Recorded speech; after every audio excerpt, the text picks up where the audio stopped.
Iran యుద్ధం కారణంగా ముడి చమురు సరఫరాలో ఏర్పడిన అంతరాయాలు ప్రస్తుతం నగరంలో తీవ్ర ప్రభావాన్ని చూపిస్తున్నాయి. వాహనదారులు గ్యాస్, పెట్రోల్ కోసం ఎదురు చూడాల్సిన పరిస్థితులు కనిపిస్తున్నాయి. సరఫరా తగ్గడంతో చాలా చోట్ల పెట్రోల్ బంకులు, సీఎన్జీ స్టేషన్ల దగ్గర కిలోమీటర్ల మేర వాహనాలు బారులు తీరుతున్నాయి. ముఖ్యంగా ఆటోలు, క్యాబ్ డ్రైవర్లు గంటల తరబడి వేచి ఉండాల్సి వస్తోంది. దీనిపై మరింత సమాచారం మా ప్రతినిధి ప్రియాంక అందిస్తారు. మిడిల్ ఈస్ట్ యుద్ధ ప్రభావంతో అయితే దేశంలో గ్యాస్ కొరత తీవ్రంగా ఏర్పడింది. ముఖ్యంగా హైదరాబాద్లో చూసుకున్నట్లయితే కూడా ఆటోలు, క్యాబ్ డ్రైవర్లంతా కూడా సీఎన్జీ గ్యాస్ ఫిల్ చేసుకోవడానికి స్టేషన్ల వద్ద భారీగా అయితే క్యూ కడుతున్నారు. మనం విజువల్లో చూసుకోవచ్చు.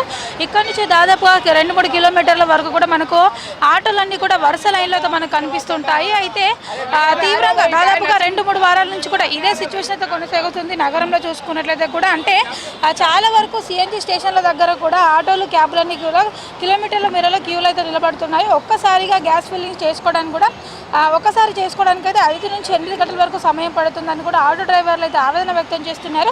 ఉదయం 7 గంటల నుంచి పని ప్రారంభించాల్సిన డ్రైవర్లు అయితే మధ్యాహ్నం వరకు కూడా క్యూలోనే ఉండిపోవాల్సిన సిచ్యువేషన్ అయితే నెలకొంది. అదేవిధంగా చూసుకున్నట్లయితే కూడా గతంలో ఎక్కువ ట్రిప్పులు కొట్టేవారు. ప్రస్తుతం అయితే రోజంతా గ్యాస్ కోసం క్యూలో ఉండడం వల్ల డ్రైవర్లు చేసే ట్రిప్పుల సంఖ్య కూడా గణనీయంగా తగ్గింది. గతంలో రోజుకి 15 ట్రిప్పులు అయితే చేసేవారు. ఇప్పుడు కేవలం 5 నుంచి 6 ట్రిప్పుల వరకు అయితే పరిమితం అవుతున్నారు. అదేవిధంగా చూసుకున్నట్లయితే కూడా గ్యాస్ కోసం వెతుకుతూ ఒక స్టేషన్ నుంచి ఇంకో స్టేషన్ వరకు కూడా తిరగడం వల్ల కూడా ఉన్న కొద్దిపాటి ఇంధనం కూడా వృధా అవుతుందని కూడా ఆవేదన వ్యక్తం చేస్తున్నారు. సంపాదన లేక అదేవిధంగా గృహ అవసరాల కోసము, వాళ్ళ ఇంటి అవసరాల కోసము, అదేవిధంగా వాహనాలకి సంబంధించిన ఈఎంఐస్ కూడా చెల్లించడం కూడా వారికైతే భారంగా మారింది. ఇప్పుడు అదేవిధంగా చూసుకున్నట్లయితే కూడా చాలా వరకు యుద్ధ భయంతో కూడా ప్రజలు ముందస్తుగా గ్యాస్ నింపుకోవడానికి అయితే ప్రయత్నిస్తుండడంతో చాలా స్టేషన్లో గంటల వ్యవధిలోనే నో స్టాక్ బోర్డులను అయితే పెట్టేస్తున్నారు. దీంతో అర్ధరాత్రి నుంచి వేచి ఉన్నప్పటికీ కూడా తమ వంతు వచ్చేసరికి నో స్టాక్ బోర్డులు పెట్టడం వల్ల డ్రైవర్లు అయితే నిరాశకు గురవుతున్నారు. అదేవిధంగా పరిస్థితి కూడా తీవ్రతరం కావడంతో కూడా నగరంలోని పలు ప్రాంతాల్లో ఇప్పటికే చాలా వరకు ఆటో డ్రైవర్లు అయితే రోడ్లపైకి వచ్చి నిరసనలు కూడా తెలుపుతున్నారు.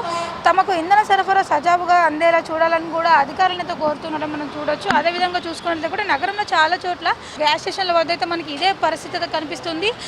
మైత్రివనం, అలాగే Khairatabad, Panjagutta, Jubilee check post, అదేవిధంగా కుకట్పల్లి, మూసాపేట్, ఇలా చాలా చోట్ల కూడా గ్యాస్ ఫిల్లింగ్ స్టేషన్ల వద్ద అయితే మనకి ఇదే పరిస్థితి కనబడుతుంది. అంటే ఈ టైంలో వాళ్ళంతా కూడా పీక్ స్టేజ్లో ఉంటుంది. అంటే వాళ్ళు ఇప్పుడు ట్రిప్స్కి వెళ్ళాల్సిన టైం ఇదంతా కూడా, కానీ వీళ్ళు ఈ టైంలో కూడా ఇప్పుడు ఇక్కడ గ్యాస్ కోసం అయితే ఇబ్బందులు పడుతూ ఇక్కడే గంటల కొద్ది కూడా క్యూలోనే ఉండడం మనం చూస్తూనే ఉన్నాం. విజువల్లో చూడొచ్చు. ఇక్కడ దాదాపుగా ఉదయం నుంచి కూడా వాళ్ళకి ఈ క్యూ లైన్ అంతా కూడా స్లోగా ముందుకైతే సాగుతుంది. ఇంకా చాలా వరకు అంటే దాదాపు 1 కిలోమీటర్ దూరం వరకు కూడా ఈ ఆటోలన్నీ కూడా వరుసగా ఉండడం కూడా మనం విజువల్లో చూసుకోవచ్చు. అంటే ఇప్పుడు మంచి గిరాకీ కూడా ఉంటుంది ఆటోలకి. అదే సమయంలో వీళ్ళంతా కూడా గ్యాస్ కోసం ఇక్కడే గడిపేస్తున్నారు. దీంతో కూడా వారికి ఆర్థికంగా కూడా ఇబ్బందులు తలెత్తుతున్నట్లు కూడా ఆటో డ్రైవర్లు అయితే చెప్తున్నట్టు మనం చూస్తూ ఉండొచ్చు మనం విజువల్స్లో కూడా. అంటే వీళ్ళంతా ఉదయం నుంచి గ్యాస్ కోసం ఇక్కడే ఎదురు చూస్తున్నటువంటి సిచ్యువేషన్ అయితే మనం కనిపిస్తుంది. చాలా వరకు మనతో పాటు ఇక్కడ ఆటో డ్రైవర్లు ఉన్నారు, వారిని అడిగి మనం తెలుసుకుందాము. మీరు ఏ టైం నుంచి ఇక్కడ వెయిట్ చేస్తున్నారండి గ్యాస్ కోసం? 8:30 నుండి ఉన్నా మేడం. 8:20 వరకు నా ఇప్పుడు దాకా లైన్లోనే ఉన్నాను నేను. టిఫిన్ లేదు, చాయ్ లేదు, ఏం లేదు. నార్మల్గా ఈ టైంలో ట్రిప్స్కి వెళ్తూ ఉంటారు కదా, మీరు ఆ టైం అంతా ఇక్కడే గడిచిపోతుంది. అవును మేడం. పొద్దున సాయంత్రం అవుతుంది మేడం. ఏ టైం అవుతుందో అర్థం కావట్లేదు. చాలా ప్రాబ్లం అవుతుంది గ్యాస్కి అయితే. డైలీ 2 రోజులకు సారి గ్యాస్ కొట్టే 2 రోజులు నడిపేయాలి అంతే. అలాగే అవుతుంది. అంటే చాలా వరకు కూడా అంటే ఈ టైంలో వాళ్ళు గిరాకీ వస్తుంది, అదే సమయంలో ఇక్కడే టైం అంతా కూడా వృధా అవుతుందని కూడా వారు చెబుతున్నారు.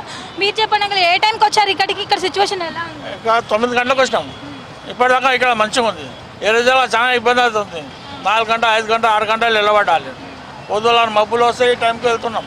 ఇలా నయ్యం ఉంది. ఇక్కడ 6 గంటలకు వస్తే జల్లి ఇక్కడ 9 గంటలకు వచ్చినా జల్లి అయిపోయింది మళ్ళీ కూడా. Thank you. ఉదయం 8:30-9 గంటల నుంచి కూడా ఇక్కడే ఉన్నట్లుగా కూడా ఆటో డ్రైవర్లు అయితే చెబుతున్నారు. మొత్తానికి చూసుకున్నట్లయితే కూడా ఈ మిడిల్ ఈస్ట్ యుద్ధ ప్రభావం అయితే ఆటో డ్రైవర్లపైన, క్యాబ్ డ్రైవర్లపైన, అదేవిధంగా హోటల్ నిర్వహించే చిరు వ్యాపారులపైన కూడా ఎక్కువగా చూపిస్తుంది. మనం ఇప్పుడు విజువల్లో కూడా చూస్తూనే ఉన్నాము. అంటే చాలామంది ఆటో డ్రైవర్లు కూడా ఉదయం నుంచి గ్యాస్ కోసం ఇక్కడే ఎదురు చూస్తున్నటువంటి సిచ్యువేషన్ అయితే మనకు ప్రస్తుతం నగరంలో జరుగుతుంది. విడుదల సతీష్తో ప్రియాంక, HM టీవీ, హైదరాబాద్.